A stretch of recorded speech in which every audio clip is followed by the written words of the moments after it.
नमस्कार दोस्तों, स्वागत है आपका ब्लैक बोर्ड में। दोस्तों, आज के इस महत्वपूर्ण वीडियो में हम आप लोगों के लिए ट्रिक लेकर आए हैं, जीव विज्ञान की प्रमुख शाखाएं और उनकी ट्रिक। दोस्तों, परीक्षा में साइंस के पॉइंट ऑफ व्यू से बहुत ही जोरदार है। बार बार परीक्षाओं में पूछा जाता है इससे प्रश्न, और स्टूडेंट फिर भी नहीं कर पाते हैं कई बार, क्योंकि उनके पास कोई सॉलिड ट्रिक नहीं होती है। तो आज का ये वीडियो देखने के बाद मैं आपको गारंटी देता हूँ कि किसी भी परीक्षा में पूछा जाएगा यदि जीव विज्ञान की प्रमुख शाखाएं, तो आप डंके की चोट पर लगा कर आएंगे। तो चलिए चलते हैं दोस्तों, स्लाइड के ऊपर देखते हैं क्या है। दोस्तों, बाएं तरफ आपके शाखाएं लिखी हैं और दाएं तरफ आपके लिखा है अध्ययन। ठीक है, यानी किस शाखा के अंतर्गत क्या अध्ययन किया जाता है। तो दोस्तों, इसमें सबसे पहला है डेंड्रोलॉजी, और इसके अंदर क्या अध्ययन किया जाता है? वृक्षों एवं झाड़ियों का अध्ययन किया जाता है। जी हाँ, डेंड्रोलॉजी के अंतर्गत वृक्षों और झाड़ियों का अध्ययन करते हैं।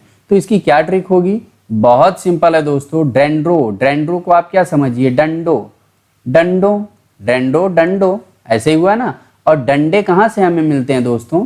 डंडे हमें मिलते हैं वृक्षों से, झाड़ियों से।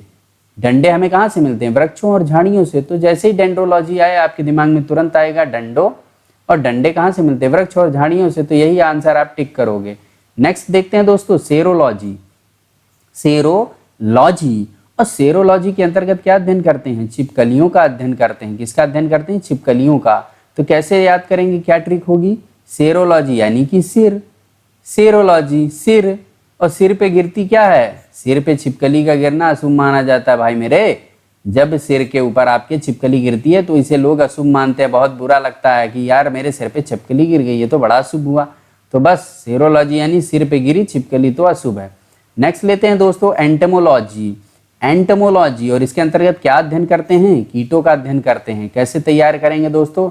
एंटमोलॉजी यानी कि एंट, और आंट क्या है? चींटी। चींटी भी तो क्या है दोस्तों? एक कीट ही तो है, एक कीड़ा ही टाइप का है। तो बस एंटमोलॉजी यानी कि कीटों का अध्ययन। नेक्स्ट लेते हैं दोस्तों, हर्पिटोलॉजी, और हर्पिटोलॉजी के अंतर्गत क्या अध्ययन करते हैं? सरीसृप का अध्ययन करते हैं। किसका करते हैं? सरीसृप का अध्ययन। तो कैसे तैयार करेंगे दोस्तों? सिंपल है दोस्तों। हर्पिटोलॉजी में आपको देखना है, ये क्या लिखा है? पिटा। ठीक है, पिटा। जब आपके घर में अगर सांप निकल जाए दोस्तों, तो आप क्या करोगे? अच्छे से उसकी पिटाई कर दोगे। क्या करोगे? पिटाई कर दोगे डंडे से, ताकि वो मर जाए, नहीं तो किसी को घर में काट लेगा। तो सिंपल है, पिटाई कर दोगे। किसकी? सांप की पिटाई की जाती है डंडों से। तो हर्पिटोलॉजी के अंतर्गत सरीसृप का अध्ययन। नेक्स्ट लेते हैं दोस्तों, सिल्वीकल्चर। सिल्वीकल्चर के अंतर्गत दोस्तों किसका अध्ययन करते हैं? वनीय वृक्षों का अध्ययन करते हैं। किसका करते हैं? वनीय वृक्षों का अध्ययन। तो सिल्वी यानी कि सेल करना। और दोस्तों, आजकल क्या हो रहा है? जो हमारे वन हैं उनको लोग सेल कर दे रहे हैं। क्यों? क्योंकि उनकी लकड़ियां बहुत ही कीमती होती हैं। बार बार वनों को काटा जा रहा है। वनों की जो तादाद है वो कम होती जा रही है। तो एक तरह से देखा जाए तो वो सेल करते जा रहे हैं। ठीक है, वनों को। तो बस यही टेक्निक आपको याद रखनी है। जैसे पूछे सिल्वीकल्चर के अंतर्गत क्या अध्ययन करते हैं, आपके दिमाग में तुरंत आना चाहिए सिल्वीकल्चर यानी कि सेल करना। और क्या चीज़ सेल की जा रही है दुनिया में आज की बहुत तादाद में? तो वो है वनों को बहुत तेजी के साथ सेल किया जा रहा है, यानी कि बेचा जा रहा है बहुत तेजी के साथ। नेक्स्ट लेते हैं दोस्तों, अगला क्या है? जेरेंटोलॉजी। और जेरेंटोलॉजी के अंतर्गत क्या अध्ययन करते हैं? वृद्धों के अध्ययन से रिलेटेड है ये। वृद्ध यानी बूढ़े लोग। तो जेरेंटोलॉजी। अब इस जेरेंटोलॉजी से आपको क्या समझ में आ रहा है? जेरेंटो यानी कि जीने की इच्छा रखने वाला। ठीक है, जेरेंटो, जी रहा है। जेरेंटो का मतलब क्या हुआ? जी रहा है। अब भाई, जो बूढ़े लोग हैं किसी तरीके से जी रहे हैं। ठीक है, वृद्ध लोग जो हैं किसी भी तरह से जी रहे हैं कि भैया मैं जी लूँ किसी तरह से, थोड़ी सी जो लाइफ बची है जी लूँ। तो वही है जेरेंटोलॉजी। जी रहा है ये, है ना। नेक्स्ट लेते हैं दोस्तों, अगला क्या है? पोमोलॉजी, और इसके अंतर्गत क्या है दोस्तों? फलों का अध्ययन करना। ठीक है, तो कैसे तैयार करेंगे? पोमोलॉजी। आपको पता होगा पोमोग्रेनेट ये क्या होता है? ये दोस्तों एक फ्रूट होता है, फल होता है। क्या होता है? फ्रूट। ये फ्रूट होता है ना। तो बस फल, फ्रूट, पोमग्रेनेट क्या है? एक फल है, और यहाँ पर भी फलों का अध्ययन है। तो बस ठीक है, फलों का अध्ययन। समझ गया ना। नेक्स्ट लेते हैं दोस्तों, माइकोलॉजी।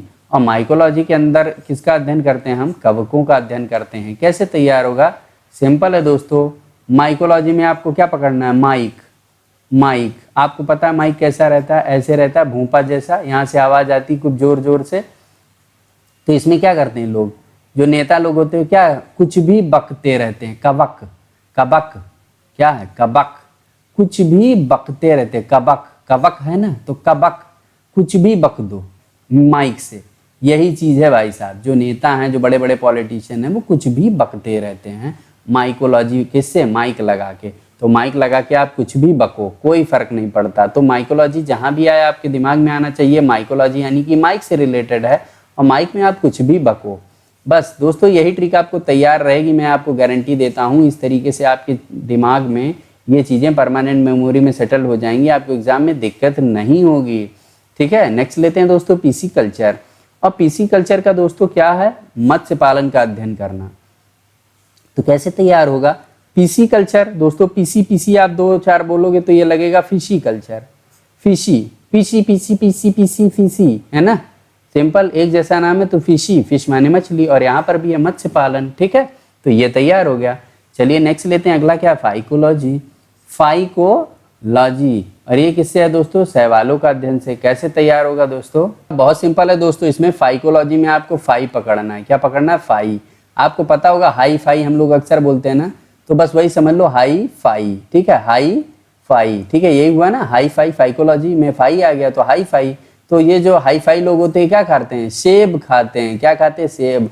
भाई नॉर्मल आदमी के बस की बात नहीं है कि 150 रुपए किलो 200 रुपए किलो जो सेब है वो परचेज कर पाए, लेकिन जो हाई फाई लोग होते हैं ये सेब खाते हैं। तो बस यही समझ लो, फाइकोलॉजी यानी कि फाई और हाई फाई लोग, और ये लोग क्या खाते हैं, सेब खाते हैं। तो सेब यानी कि शैवाल, सेब यानी कि शैवाल।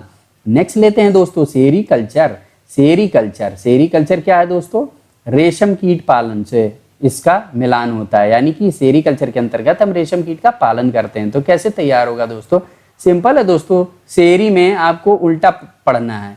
ठीक है, तो ये रेस ही होगा, रस ऐसे होगा ना, तो सेरी का उल्टा कर दिया, तो इस तरीके से आपको ये रेस मिल जाएगा इसी में, सेरीकल्चर में, तो आपको ये तैयार हो जाएगा। नेक्स्ट लेते हैं दोस्तों एपीकल्चर। एपीकल्चर के अंतर्गत हम क्या पढ़ते हैं, मधुमक्खी का पालन पढ़ते हैं। क्या पढ़ते हैं, मधुमक्खी का पालन। कैसे तैयार करेंगे दोस्तों, बहुत इजी है। एपीकल्चर यानी कि पीने से रिलेटेड है। ए पी ले, क्या पियोगे, सबको क्या पीना पसंद है, मधुमक्खी।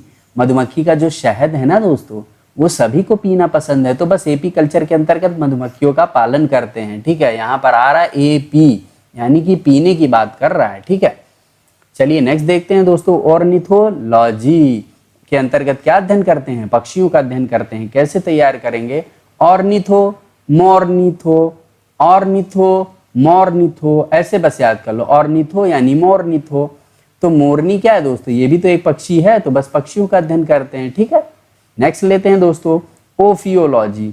और ओफियोलॉजी के अंतर्गत हम सर्पों का अध्ययन करते हैं। तो क्या ट्रिक होगी दोस्तों, सिंपल है दोस्तों, ओफियो, फी फी फी ऐसे करते हैं ना, जब सांप हमें दिखता है फू फू, क्योंकि सांप जो होता है ना वो फुफकारता है दोस्तों। जो सांप होता है ना वो ऐसे फुफकारता है, उसके ऐसे होते हैं, फुफकारता है।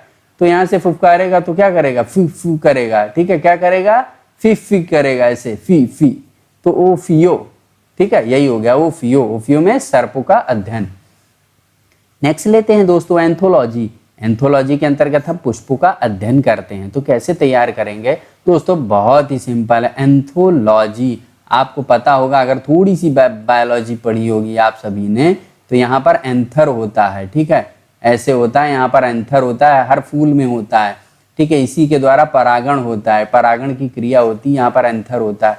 तो बस एंथर कहाँ होगा, फूलों में होगा। एंथर कहाँ होता है, फूलों में होता है। तो इसके अध्ययन को ही हम फूलों का अध्ययन कहते हैं।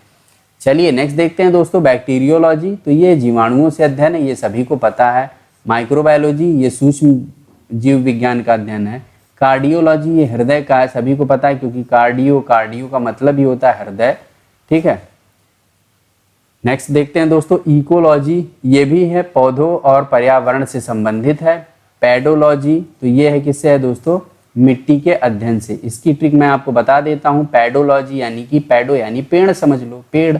और पेड़ कहाँ लगाते हैं दोस्तों, सिंपल है, मिट्टी में ही आप पेड़ लगाते हैं। तो बस इस तरह से तैयार हो गया। नेक्स्ट लेते हैं फ्लोरिकल्चर।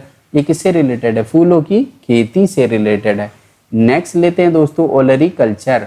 ओलेरी कल्चर। तो कैसे तैयार होगा, बहुत सिंपल है दोस्तों। और ओलेरी को हम क्या पढ़ेंगे, और लोरी, और लोरी सब्जी। जब आपके घर में कोई आता, मेहमान आता, तो आप क्या करते हैं, और लाओरी सब्जी, अरे इसको दो तो सही से खाए, अच्छे से खाए, तंदुरुस्त तभी तो होगा, और लोरी सब्जी। तो बस ये तरकीब आपको अपनानी पड़ेगी। तो दोस्तों इसके साथ साथ ही आप लोगों के लिए एक प्रश्न है कि एक जीन एक एंजाइम सिद्धांत किसने प्रतिपादित किया था। ऑप्शन आपके सामने है, ए मेंडल, बी मॉर्गन, सी डार्विन, या फिर डी बीडल और टैंटम। तो जो इसमें से राइट आंसर होगा वो आप हमें कमेंट सेक्शन में लिख के ज़रूर बता दीजिएगा इसका आंसर, ठीक है।